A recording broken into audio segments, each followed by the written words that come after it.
Olá, você está no canal Amador. Vamos aqui falar de mais uma leitura feita e foi feita lá no grupo Lendo Literatura Brasileira. Foi nossa leitura de início de ano, né? Não foi somente uma leitura de janeiro, então ultrapassou aí janeiro, fevereiro, chegamos em março. Eu li aqui no tablet, acompanhando a leitura com todo mundo lá. A gente leu, né, o Romance da Pedra do Reino, do Ariano Suassuna, que tem o subtítulo do Príncipe do Vai e Volta, do Sangue do Vai e Volta, algo do tipo. Livro extenso, muito grande, mas que no final valeu a pena, deu tudo certo. Nosso principal personagem aqui dentro desse texto é o Diniz Quaderna, né? O Pedro Diniz Quaderna, narrado em primeira pessoa. Ele já começa o texto ali sendo preso, né? Ali na cidadezinha de Itaperoá, e dali ele vai começar a narrar todos os acontecimentos que antecederam aquela prisão. E, de fato, todos que antecederam. E esse anteceder, ele volta lá atrás para narrar as origens da família dele, que, inclusive, ela vai ali cruzar, por exemplo, com a própria família real portuguesa aqui no país. E ele vai se colocar ainda, inclusive, como a verdadeira linhagem da família real no Brasil. É um livro muito grande, é um livro que abarca história, política, literatura, arte e assim, demanda um tempo do leitor para absorver tudo isso, até porque é um livro com bastante temas, né? E o modo como ele é escrito, né, até o subtítulo sugere, esse vai e volta que tem no subtítulo, é isso.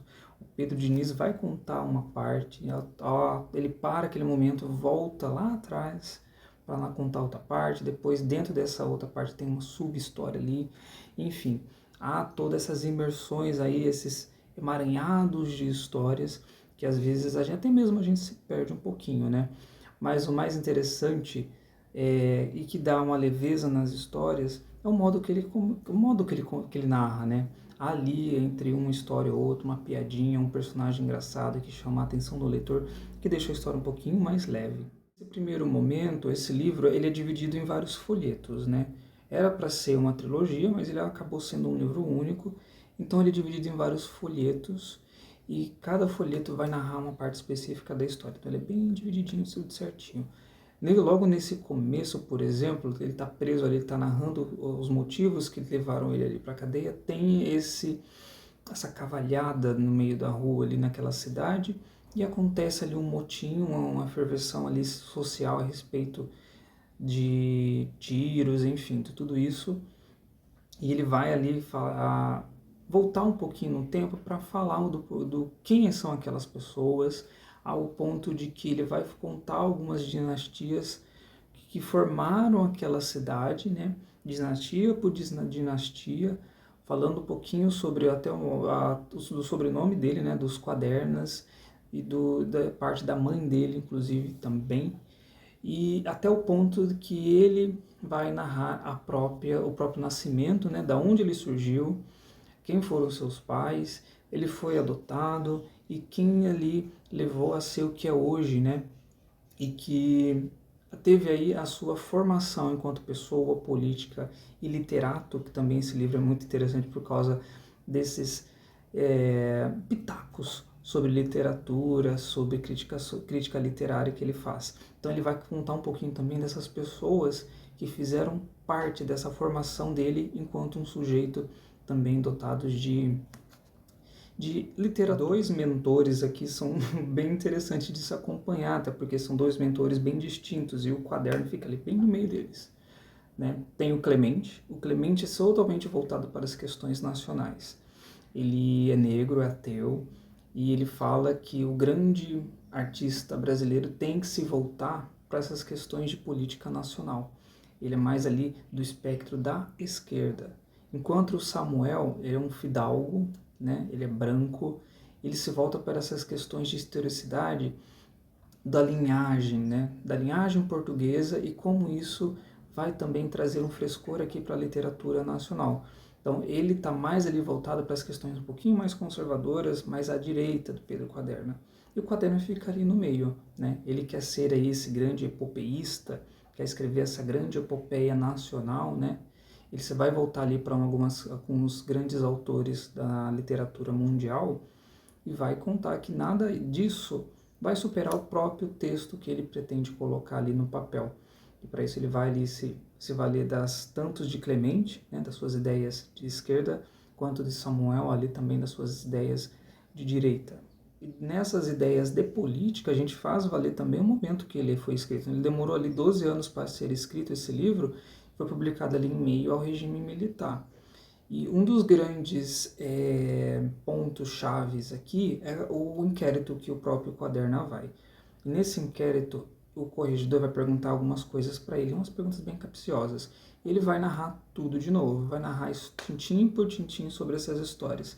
E o fato de ter esse inquérito dentro também do texto revela um pouquinho de que, se enquanto lá atrás eu via a galera do coronelismo, do tenentismo, dentro do regime militar, essas questões de inquérito também, né, de buscar essa verdade, atira depois pergunta, ainda existia e, né, resvala na questão do velho Brasil, apesar dos anos se passando, né, ainda continua o mesmo.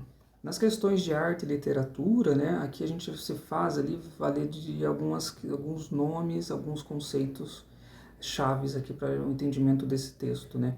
E se faz valer também que, assim, esse texto, por ser grande, numa leitura só, você não vai entender tudo que, pelo menos eu não entendi tudo o que o Ariano Suassuna quis passar para a gente, né? É um convite aí a mais releituras para daqui, mais para frente.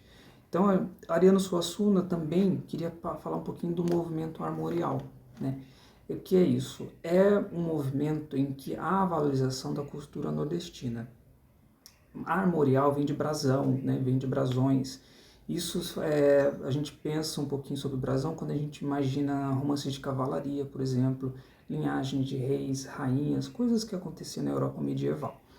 E isso é trazido aqui para o país, do bojo aqui das nossas questões regionalistas, com foco nisso. Vamos aqui focar no que há de melhor do nosso Nordeste. Isso faz a literatura, na dança, na música, né, na alimentação, tudo isso.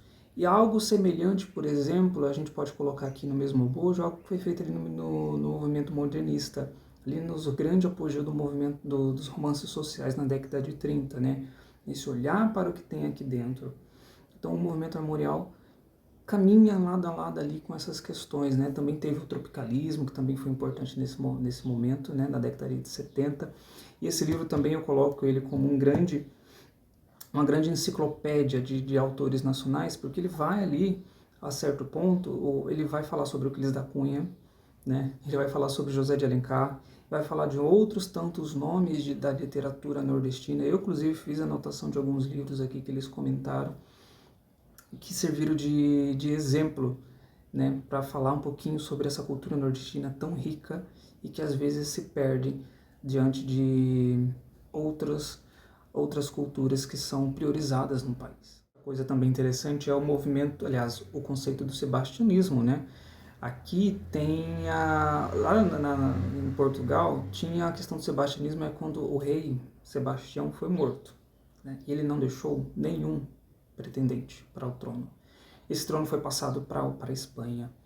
E aí a galera ficava na ansiedade desse retorno desse Salvador ao trono de Portugal, e que esse Salvador iria livrá-los disso. Então, algo é semelhante que acontece aqui dentro desse livro. E algo semelhante aconteceu também, voltando aqui às questões de autores nacionais, ao que o Euclides da Cunha fez nos Sertões, né, ao narrar ali a Guerra de Canudos, algo semelhante a Antônio Conselheiro.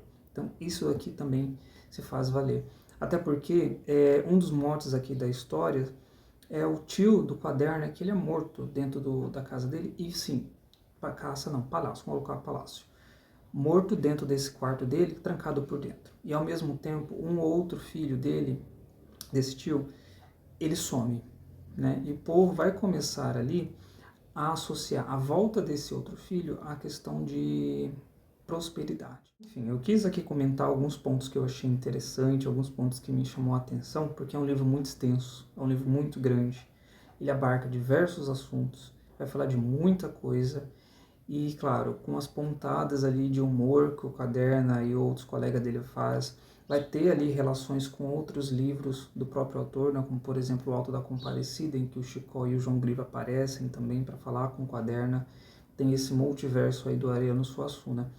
E, claro, é um convite a próximas releituras, porque é um livro muito grande. Então, assim, você vai ler e vai chegar a um ponto de que, além de ser cansativo, não porque é ruim, além de ser cansativo, você vai se perder diante disso. Tem muita história contada aqui dentro desse livro. Então, com certeza, é um convite a próximas e futuras releituras. Fica a dica desse livro, que é muito importante.